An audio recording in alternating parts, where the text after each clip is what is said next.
You are listening to the Effective Statistician Podcast, the weekly podcast with Alexander Schacht and Benjamin Pieske, designed to help you reach your potential, lead great science, and serve patients without becoming overwhelmed by work.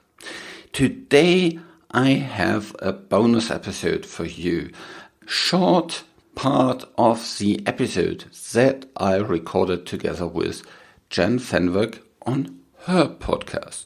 So if you like this episode, then head over to her podcast and you can find the link to her show in the show notes and listen to the complete episode.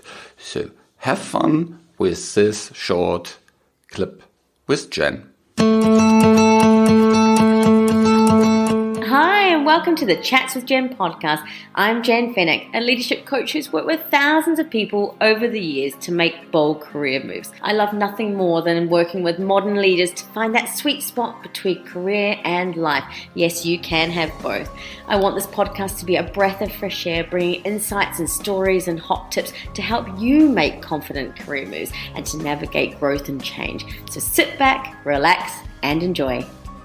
Today's interview is an absolute cracker. I'm so delighted. I'm going to be speaking to Alex Schacht, who is the Exec VP of Data Science at Verimed, and he has had an awesome career so far. I mean, from the very first time that Alex and I chatted and met over virtual coffee, we just absolutely hit it off. We've got so much in common. We both share some of the similar values: creativity, trust, and courage, and we just have such a fun chat. So I'm really excited to be bringing this to you. We talk about, navigating fear, true leadership, opening ourselves up to vulnerability, making courageous decisions. Oh, and Beyonce gets a mention too. But there's so much good stuff today about, how to lead without the job title, how Alex overcame the fear of public speaking, managing a virtual team, creative thinking and analytical discipline, being comfortable with not always being the expert, the power of storytelling, and why you need to be conscious about the way you start your day, plus so much more. It's a cracking interview. So sit back, relax, and enjoy. Awesome. So Alex, thank you so much for joining me today. It's great to have you here. Hello, Jenn. Great to talk to you. Amazing. Now we only virtually met very recently, but I did a shout out to my network actually about a month ago to say, please send me the names of inspiring leaders, role models who you think would be awesome guests on my podcast. And we share someone in common. Shout out to Liz Cole, who said that she admired your creative thinking and an analytical world. So so thank you, Liz, for making the introductions. But Alex, it was so cool because we had a virtual coffee only a few weeks ago, and even in that half an hour, there's so many things that we share and are aligned on. So I've been really looking forward to this interview. Thanks so much. And yeah, Liz, thanks so much for the connection. Oh, amazing. So, Alex, I know at the moment you've about 8 months into a new leadership role as Exec VP in Data Science, but I'm intrigued, and we're both lovers of stories. Tell me, your career story. How did that all unfold? Where did it all start? So, it started really me studying mathematics, and I've never ever thought about going into the pharmaceutical industry and doing something with statistics and for the health of patients. Yeah, I initially wasn't really sure what I'll do with it. I was just studying mathematics because I had a passion for it. Mm-hmm. I thought, okay, if nothing works, I'll become a teacher. That was, so to say, my plan B, but I really didn't have a plan A. Mm-hmm. During my study, I then got in contact with statistics, and especially medical statistics, biostatistics. Mm-hmm.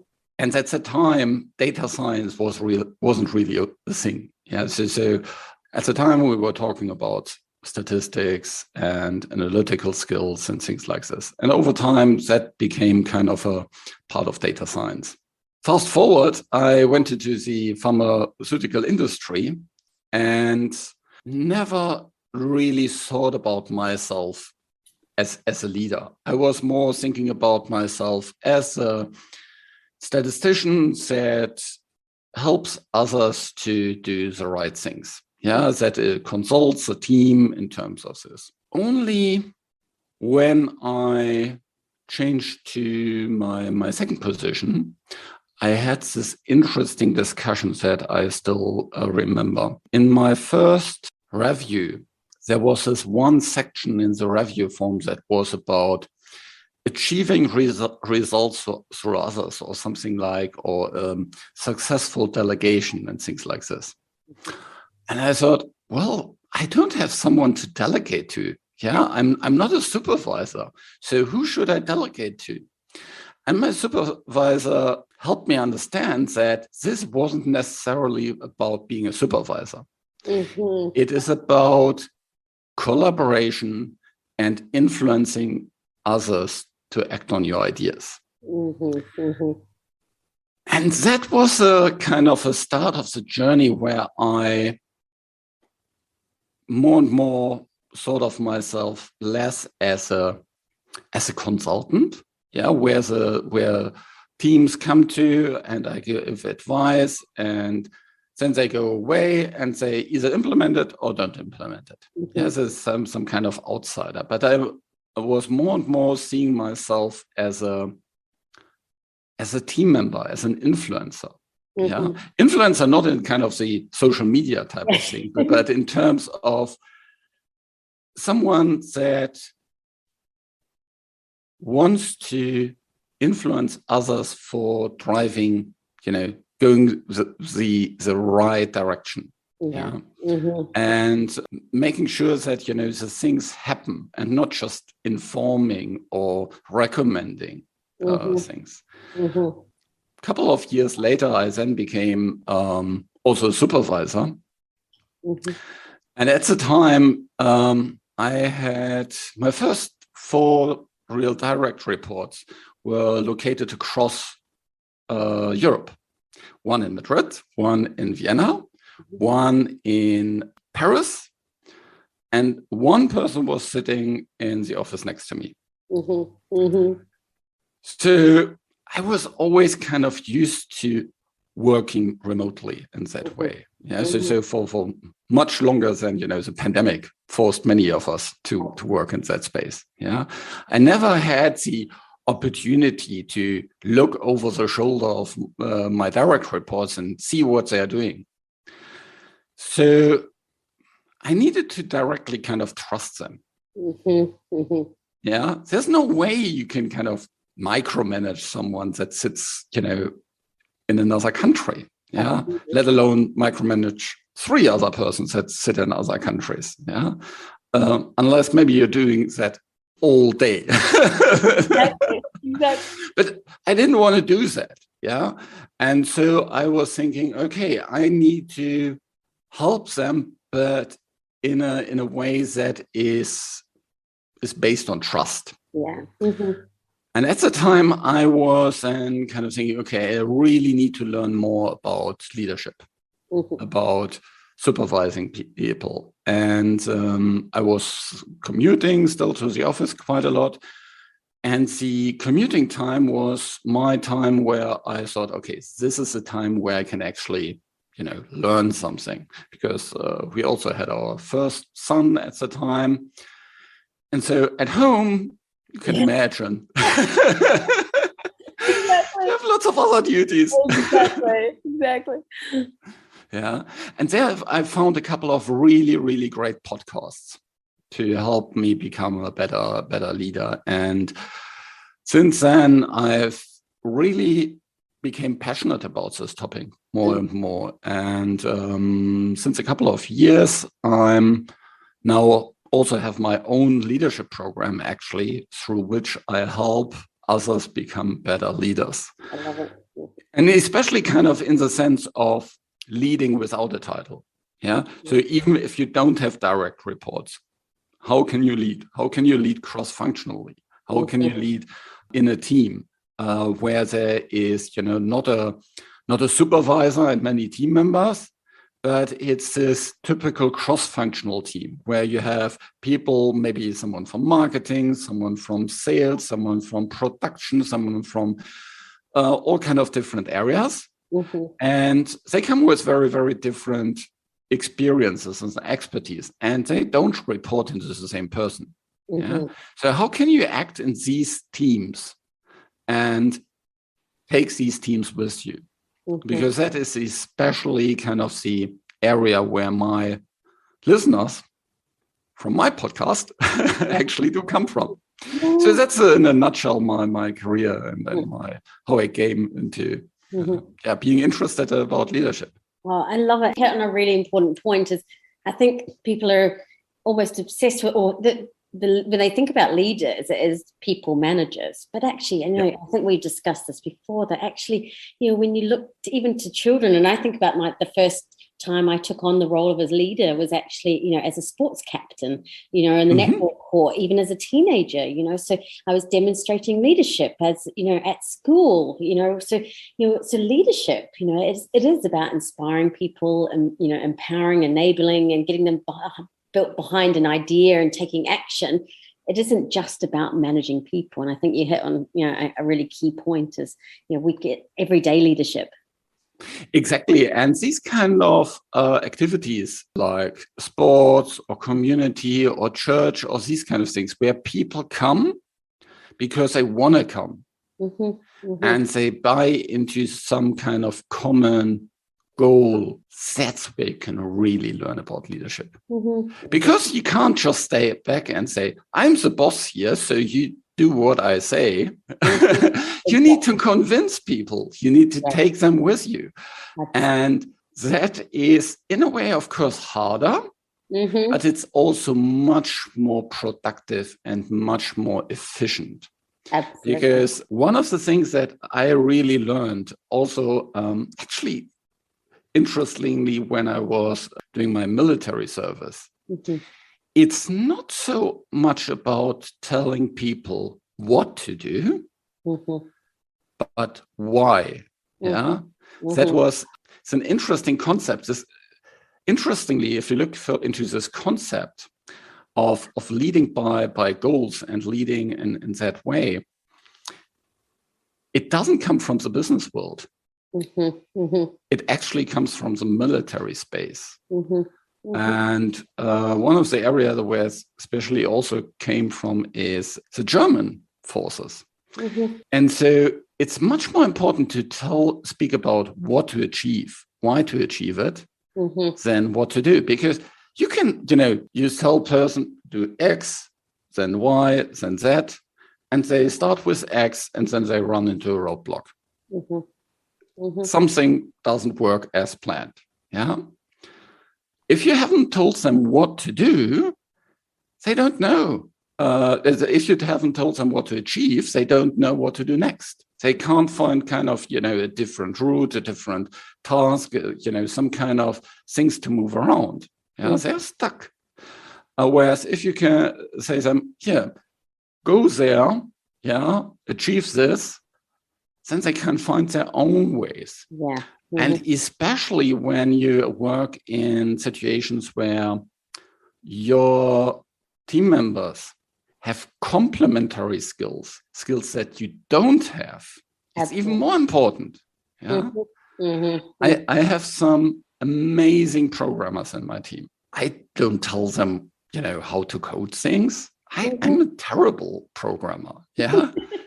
Who am I? I tell them, what to achieve, how what are the goals, why that is important, these kind of things. And then I coach them to get there. But I don't tell them, well, you need to use this R package and this software whatsoever. I love that, because actually what you're doing is you're hiring and bringing in great people. You're getting them bought into kind of a vision and a destination of where you're going and and why and what their role is. You're providing supporting them with their learning, but it then comes back to that trust aspect as well. And something that's jumped out when we spoke the last time was when you said about trust, and you have to trust forwards. I really love that. Especially as a leader, you always need to trust forward, and that is one of the things that feels so uncomfortable. Yeah, because if you trust forward, you make yourself vulnerable. You make yourself, set yourself up for rejection, for failure, for mistakes, whatsoever. Yeah. But I think, especially as a leader, and both in the sense of supervising and non-supervising, you need to go first. That means you need to trust. Yeah. And sometimes it, doesn't work out.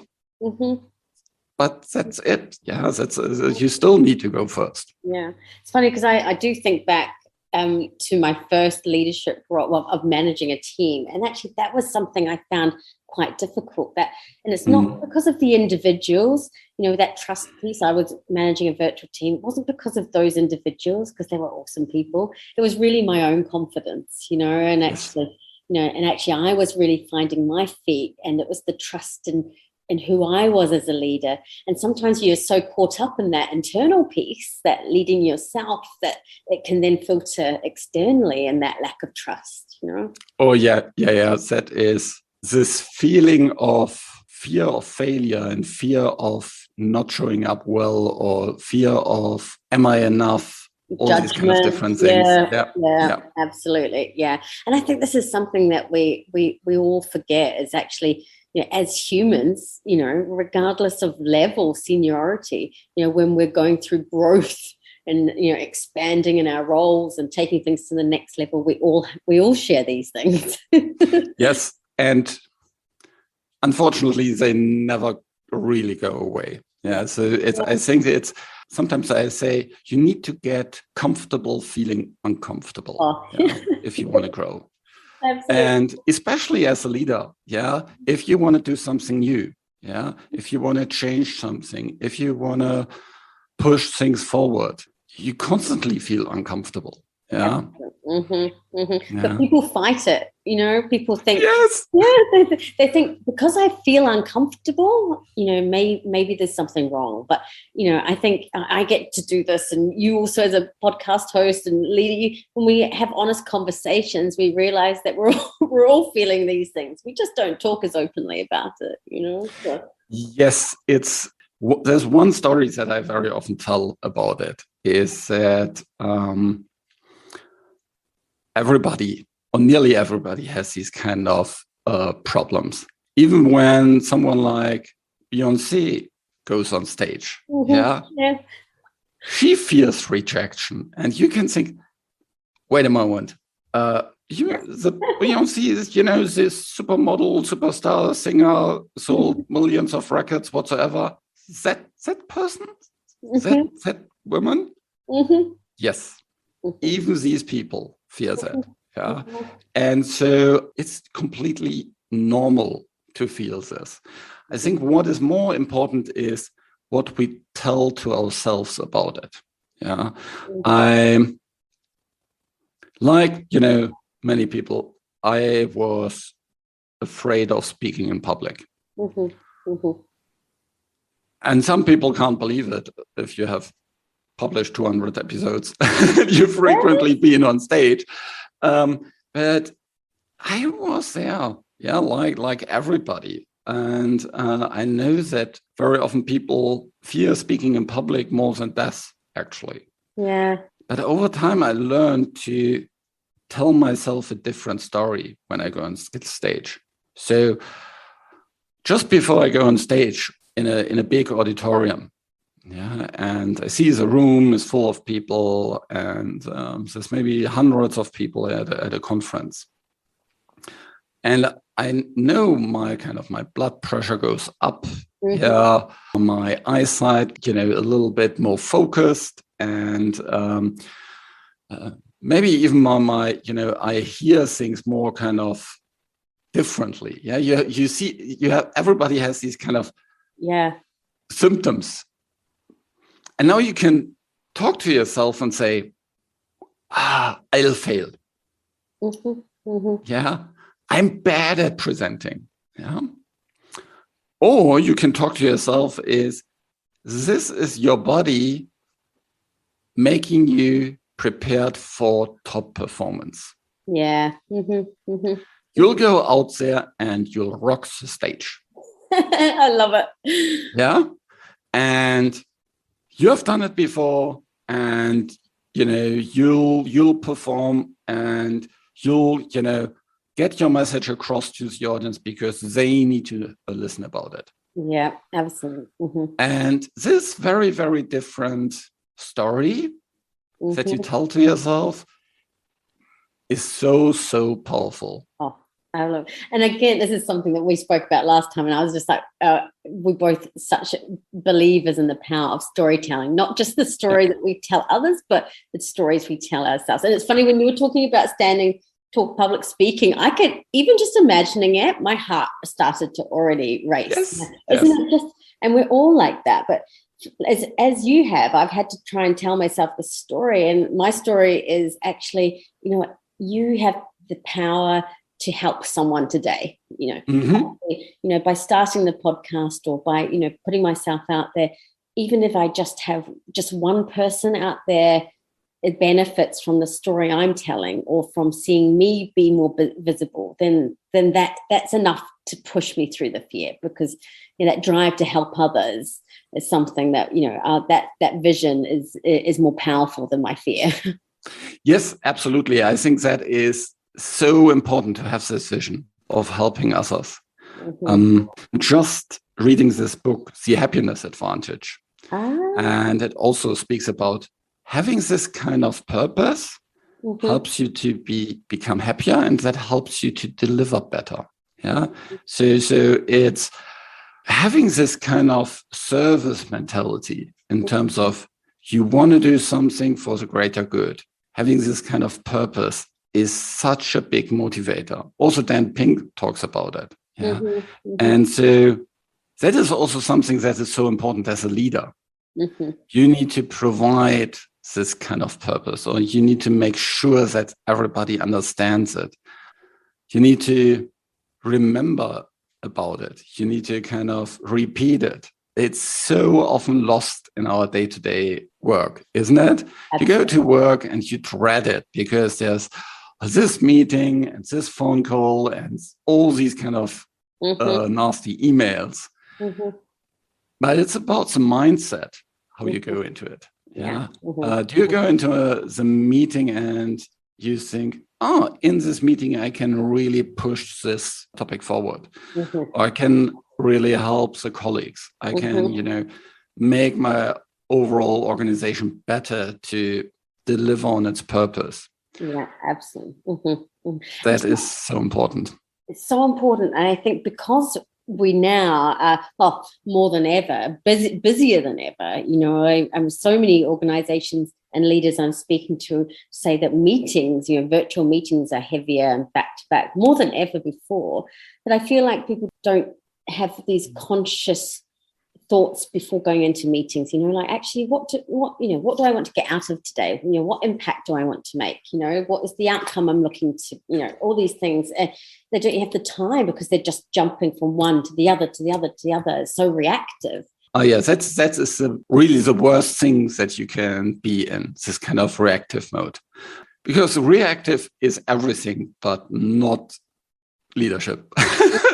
Yeah. And it's, people start sometimes already that day. Yeah.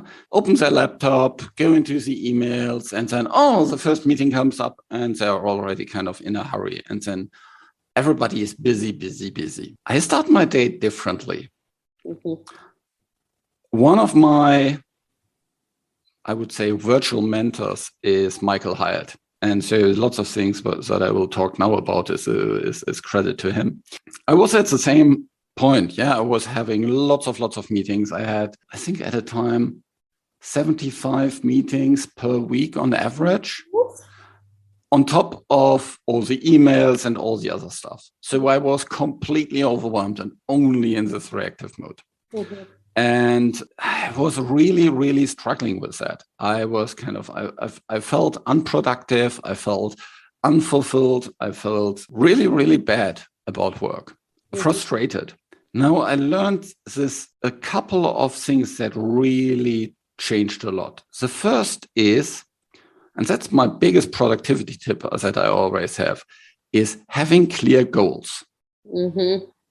Yeah, because if you have clear goals, then you can actually do the things that really matter and leave out all the others. Yeah.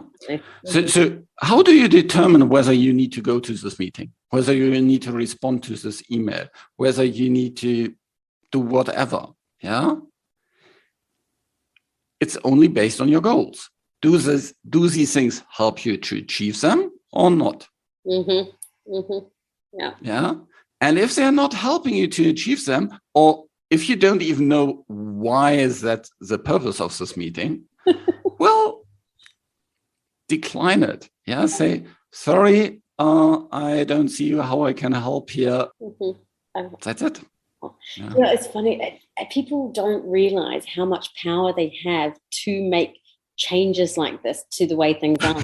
And it's so often because I work with leaders across the globe, and they'll be like, "No, this is just the way it is. This is the way it is." And I'm like, "Let's just try it. Let's just explore." No, it's not. That's a wrong belief. Yeah, you need to set boundaries very, very clearly, and if you're not setting the boundaries, yeah, nobody will.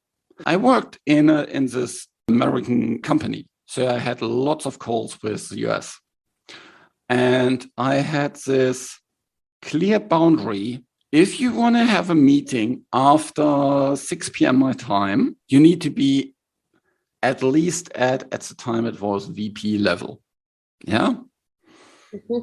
Everybody below it, nope. You can find a better time in the calendar. I communicated that. And one colleague said, that's good. You're setting clear boundaries. That's fine. Yeah. Because then people know. Otherwise, yeah. Well, but I think it's so funny because when I go through this with people and they think, oh, actually, I said to my US colleagues, I don't take meetings late European time on a Friday because that's my family time. And then their US colleagues say, oh, okay, cool, of course, no worries. Yeah.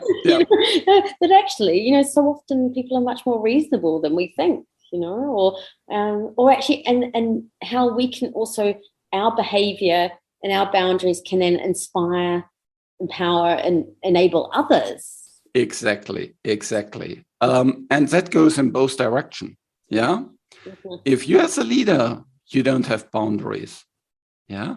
What kind of role model are you for those who you are leading? Yeah. If you work 80 hours or something crazy like this, yeah. Do you think your direct reports will, work a lot less? Will they keep a healthy life work balance? Yeah. Although I don't really buy into this concept, but will they kind of will they set boundaries for themselves? Yeah. No, they don't. Yeah. Because as a leader, you always set an example. Yeah. And so how you work, that's the way your team will work. Absolutely. And I think this is, why it's so powerful to explore the role of being a role model. Yes. I think sometimes we talk about leadership, we talk about management, but actually, who are you as a role model? And it can be, again, quite uncomfortable because a lot of people say, oh, I don't really like the fact that I'm a role model. And I always think that's quite telling. But who are you as a role model? Or how do you want others to see you? And then often their behavior will shift because they think, actually, I want to role model, work-life boundaries and blend for my people. Am I role modeling that right now? So it's quite a big, it's a really bold thing to look at, but such an important one. Yes, and it's all these unconscious things that you do. When I became first-time supervisor, I had a really, really nice mentor. Shout out to Simon, who I also recorded an episode with very, very early. And he shared with me that whatever I do, be really conscious about it because people are watching all the time. Yeah. And he told the story that at a coffee machine, he was standing there and some of his, some others and also some direct reports. And he was just kind of, talking about stuff some random thoughts. And of course, a person from his team directly implemented these. Yeah. And no. I was just that was not a command, or that was not a, you should do this whatsoever. This was just some random thought. Yeah. And he realized as a leader, you need to be really conscious of how you come across. Yeah. And that is really difficult at times, because you can't see yourself from the outside really well. So you need to have someone that tells you the truth about what you do. And you need to be very, very good listening to how others react, how others perceive you, what can go wrong. And you can always fall into this trap. I recently had a discussion about, I think I made a remark. Oh, that's great work. Maybe you can share that on LinkedIn. Just as a kind of, nice. Yeah. I thought it was really, really good. But the person when I made this remark had a lot of fear about sharing that on LinkedIn, about sharing anything on LinkedIn. Yeah? And so that person became really, really anxious about it and felt really bad about it, and didn't even had the, wasn't thinking about that he would be in the position to actually tell me about it. And only through someone else who gave me a hint, I was made aware that something is wrong. And then I made it really, really safe for the person to talk to me. Yeah. And then with tears and everything, it came to life and we could resolve it. Yeah. But it's, as a leader, you think for yourself, share it on LinkedIn, that's not a big deal. Yeah. What is not a big deal for you might be something for someone else. Yeah, absolutely. No assumptions. Yeah, exactly. Yes. I know. Yes. Well, no assumptions. You can't work without assumptions. Yeah. But you need to check your assumptions again and again. Absolutely. Yeah. And I think this is such an important topic, and something, because a lot of leaders I speak to, there's the importance of feedback. Is that, yes, because again it comes back to that sometimes being open. That vulnerability, that comes with opening ourselves up to feedback.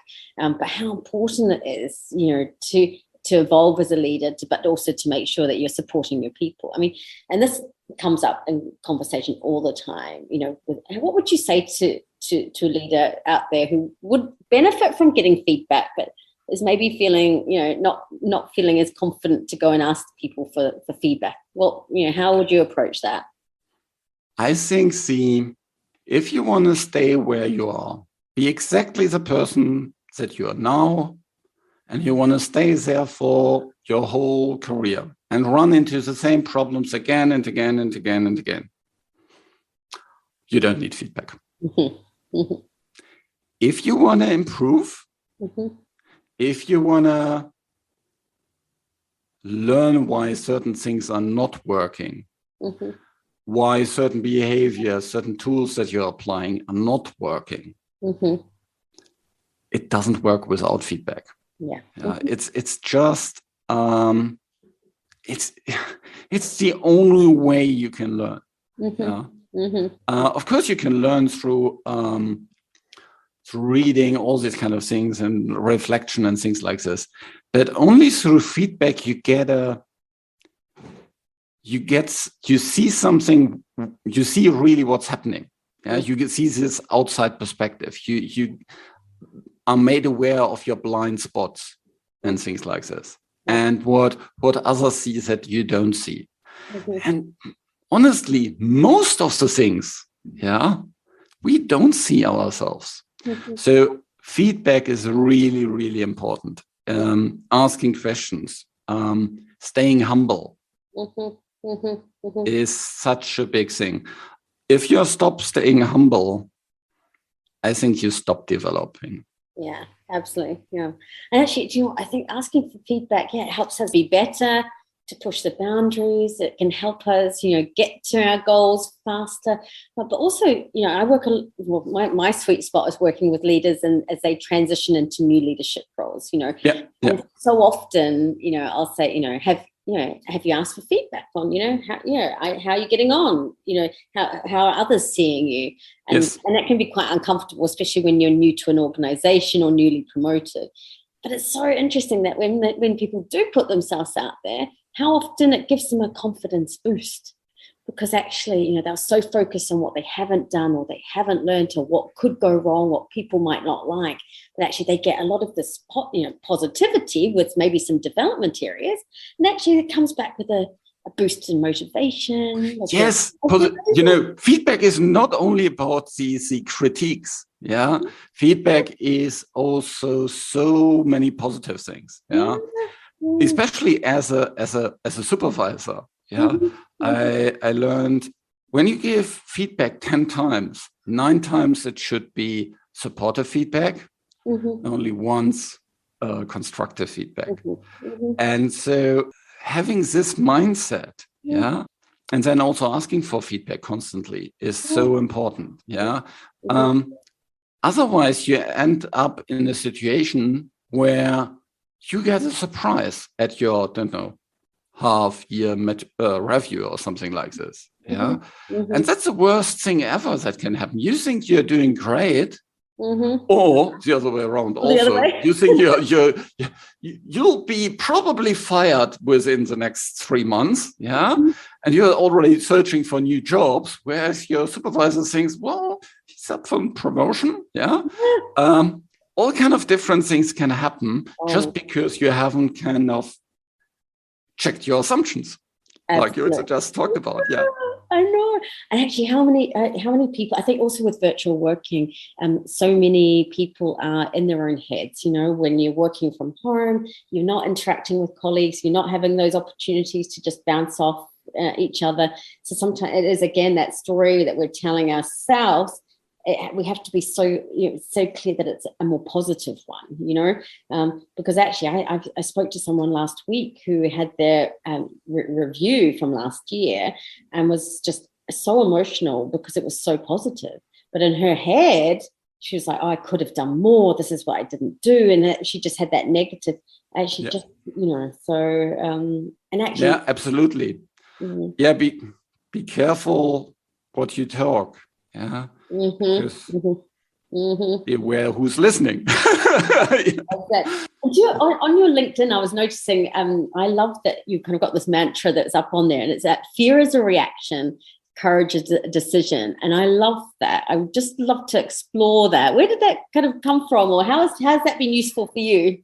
That's a reminder to myself, basically, because like everybody, I fear a lot of things.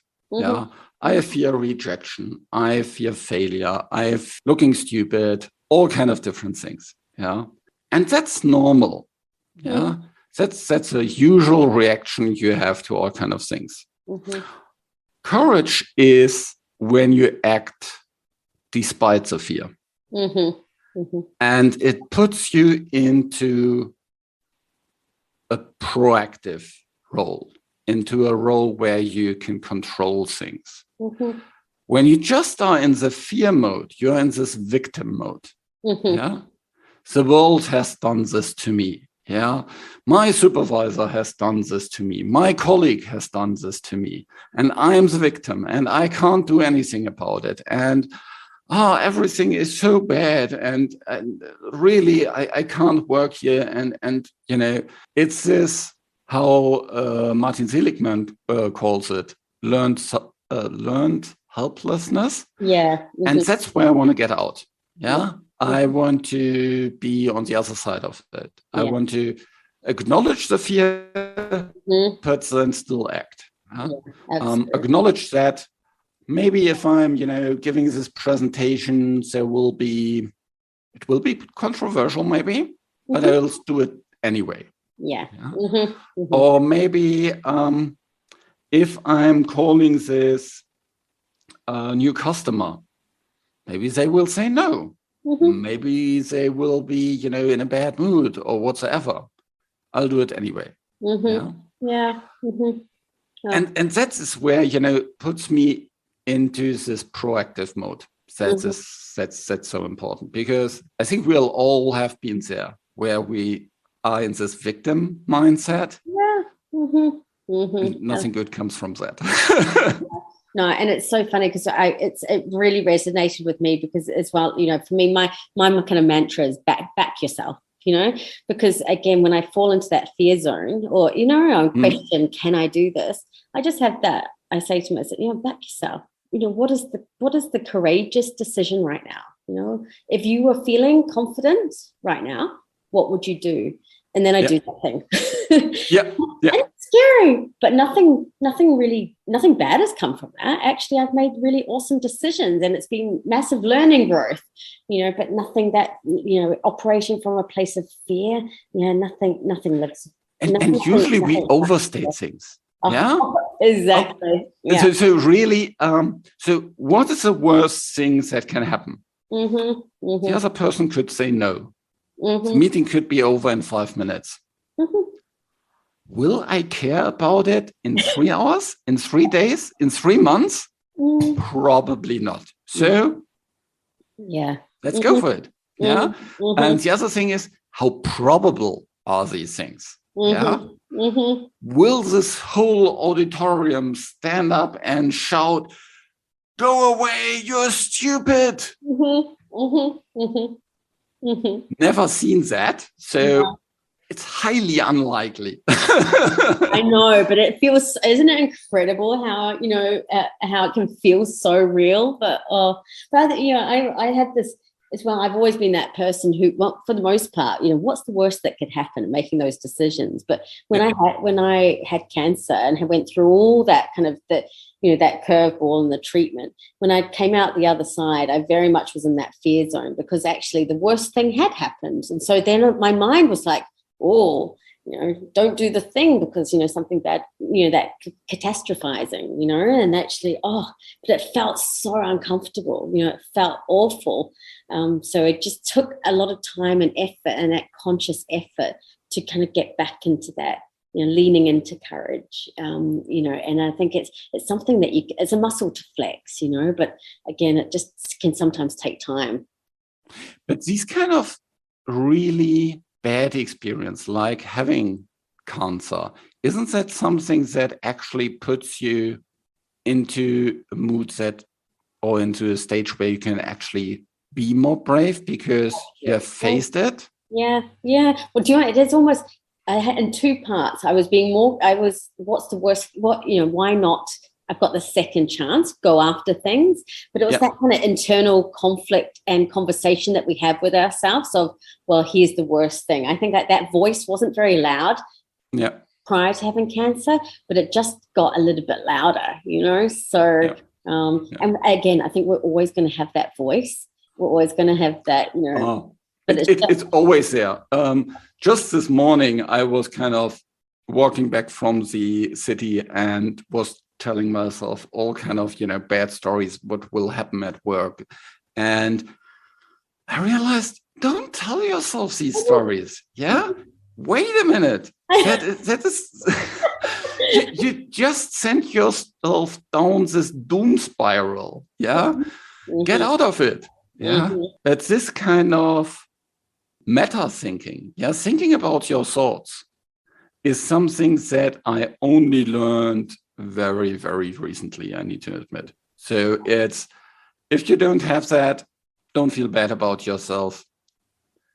Took me nearly 50 years to get to it. Yeah, I know. But do you know what? And I think, again, this comes back to time. And I think I go on about this all the time as leaders, or do you know, as people, as individuals, we need time and space. We need to get off the busy, off this kind of conveyor belt and out of the busyness because it's to just check in with ourselves.